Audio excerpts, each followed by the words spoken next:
Ayan, medyo maganda yung kapit niya.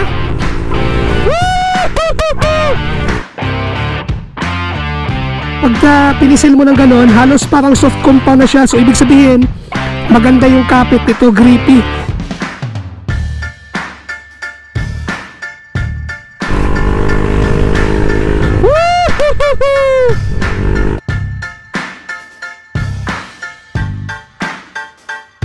Sulit!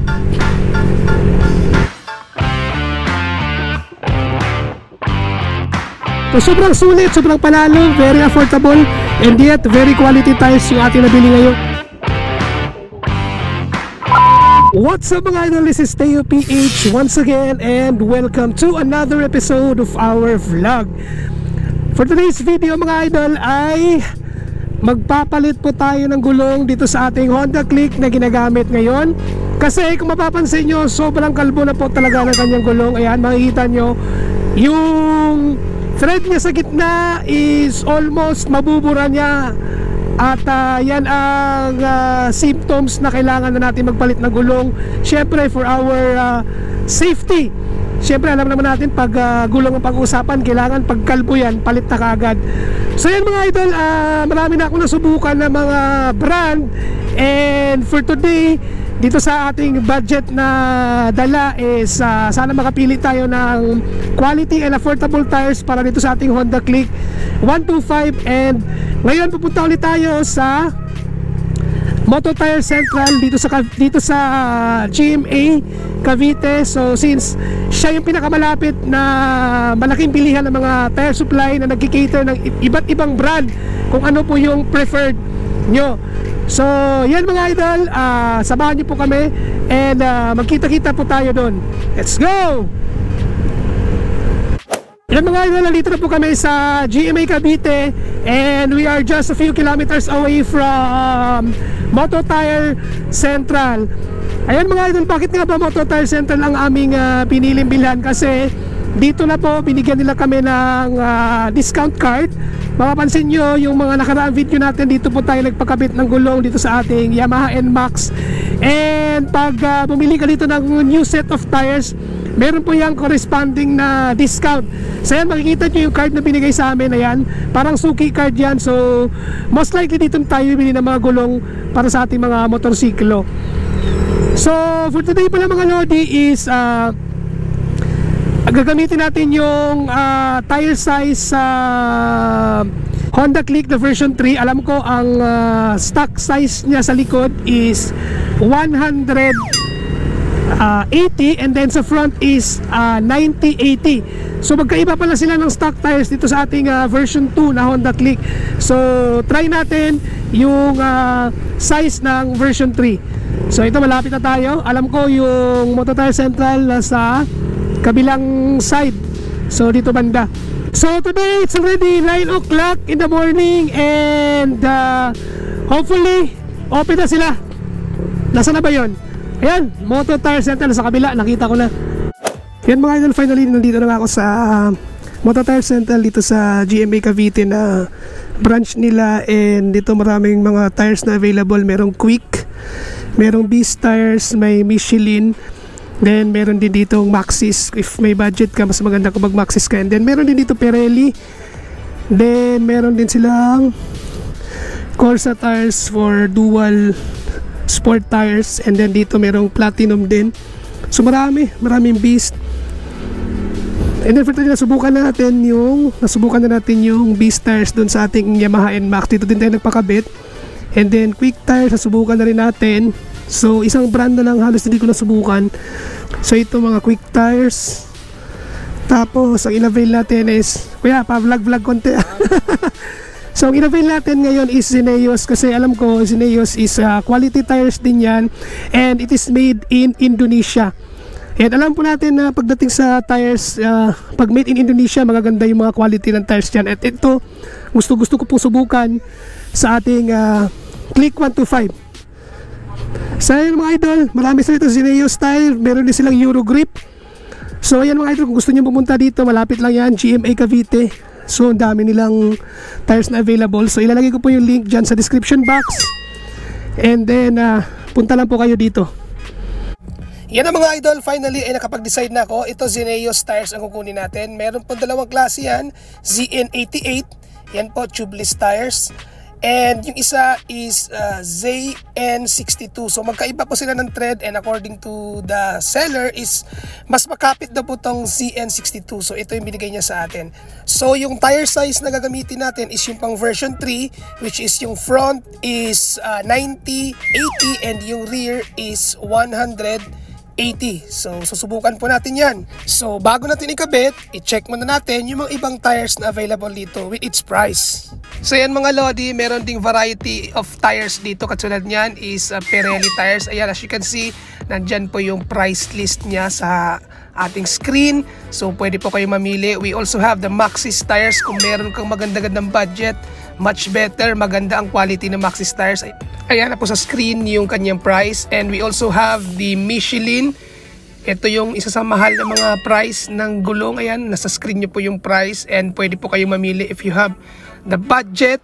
And syempre, kung budget meal ang kailangan nyo at quality tires, ito subukan nyo. Flash na Beast tires. Ayan, nasa screen nyo po yung price. Very affordable po yan.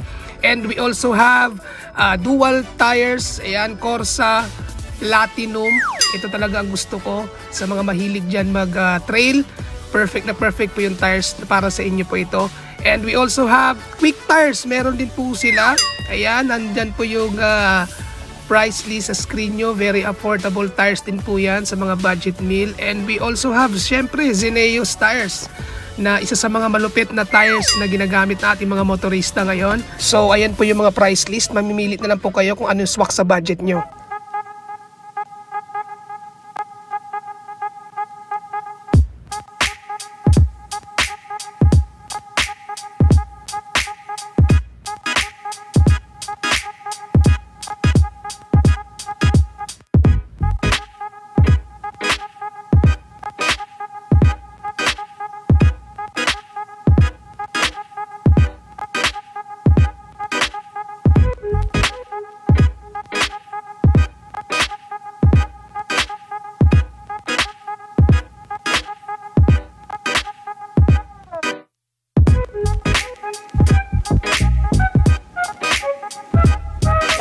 So yan mga idol, finally natapos na rin yung pagkakabit sa ating gulong dito sa ating Honda Click 125. So ngayon susubukan na po natin kung maganda yung performance ng Zeneos tires. Ang nabayaran po na natin is 3,126 pesos.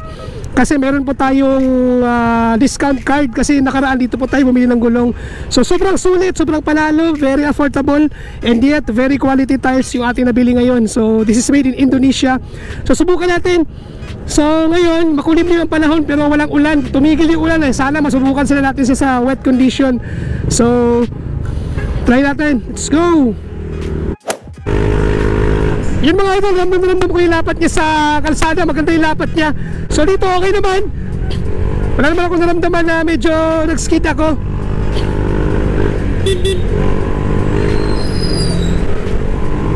Woohoo! Yan mga idol, check natin sa kalsada na medyo hindi masyadong smooth. Yan, medyo maganda yung kapit niya.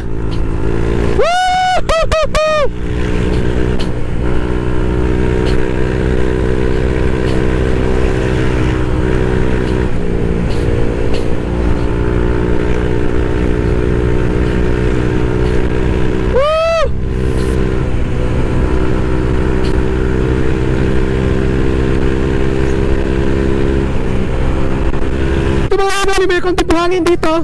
Subukan natin.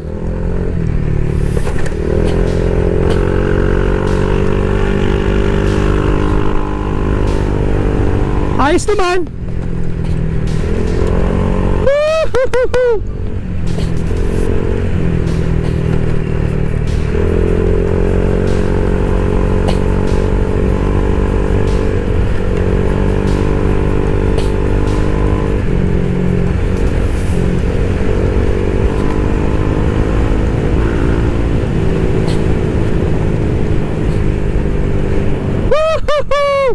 Ang ganda ng view dito.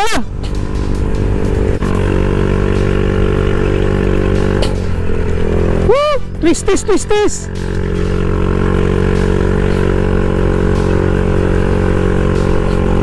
Woo! Yan mga lodi, may angkas pala ako, Sandwich Kingdom sa likod ko. Ayan o, ayan o, ayan o. Kaya medyo maganda yung lapat ka sa likod kasi medyo mabigat tayo. Overall quality, maganda yung Zeneos tires, and hopefully after magamit natin siya ng mahabang panahon is i-review din natin kung ano yung naging performance niya. So yun mga idol, ito na po yung Zeneos tires natin dito sa rear, and ito talagang mapapansin mo pag ginano mo yung texture ng kanyang goma ay sobrang parang soft compound na siya. So ibig sabihin medyo grippy talaga to, mag-grippy to pagdating sa street. So maganda yung kapit niya. Ito yung rear niya, and then yung front niya, ito papansin nyo pag pinisil mo ng ganon, halos parang soft compound na siya. So ibig sabihin maganda yung kapit ito, grippy. Tsaka yung ito yung tread niya, yan yung hahawi ng tubig pag nasa basa ka. So with its price and its quality, sobrang sulit talaga yung Zeneos tire para sa akin. So I highly recommend sa mga gumagamit ng mga scooters dyan or any motorcycles, Zeneos tires is the best. So this is made in Indonesia. So proven and tested na po niya mga gulong pag made in Indonesia. Mapapansin nyo yung Gaha Tunggal, which is one of the famous quality tires, made din siya ng Indonesia.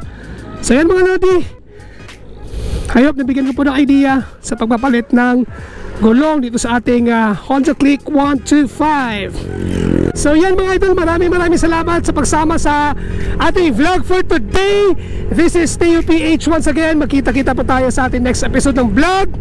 Live, love, and ride! Woo! Woo!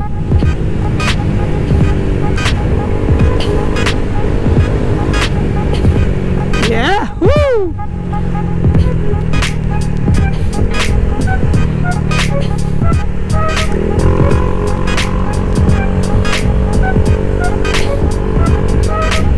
Woohoo!